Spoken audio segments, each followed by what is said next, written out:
This video is all about using the duplicate tool at the top of the workspace and also the color sort tool that's at the top of your workspace. And so to get started, I need an embroidery design. I'm just going to click on my design finder and I will click on the butterfly embroidery design to open it.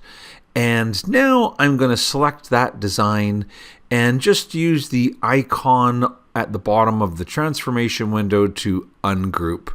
That means that now I can use my select tool and click and drag a box that goes around all of the shapes of the pink butterfly, but does not go around any of the shapes of the leaves or the other butterfly or the flower petals.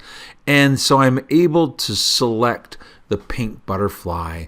And so whatever you have selected, you can use with the duplicate tool. And so notice that once I select that pink butterfly tool, the duplicate tool becomes brightly colored and available to use. And when I click on it, the butterfly is no longer selected. And when I click and drag with my cursor, I will make a new butterfly, and I can make that butterfly as large as I want or as small as I want, and I can put it on any orientation based upon how I move my cursor away from where I clicked to get started. And so essentially you can get your butterfly to kind of flutter along until it just looks perfect and make a duplicate. In fact, the butterfly is still attached to the tool, and I can just quickly click and drag to make another butterfly, and every time I click and drag, I will make another butterfly.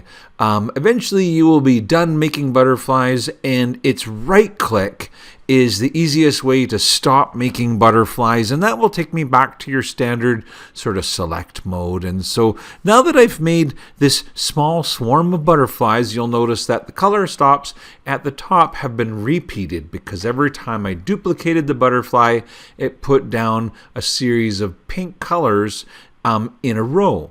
And at this point, it would be completely possible to combine the light pinks and combine the medium pinks so that this design would sew more efficiently.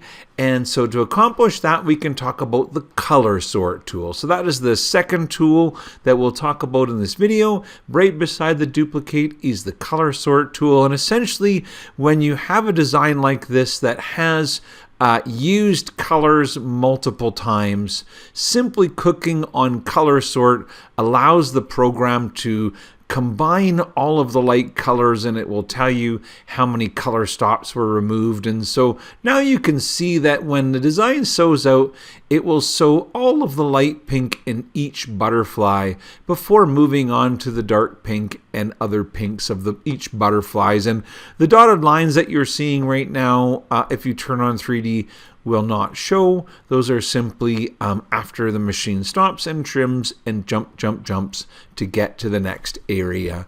And so this is a video that's been all about using the duplicate tool to create new butterflies or embroidery elements, and then using the color sort tool to reduce the color stops and combine the light colors.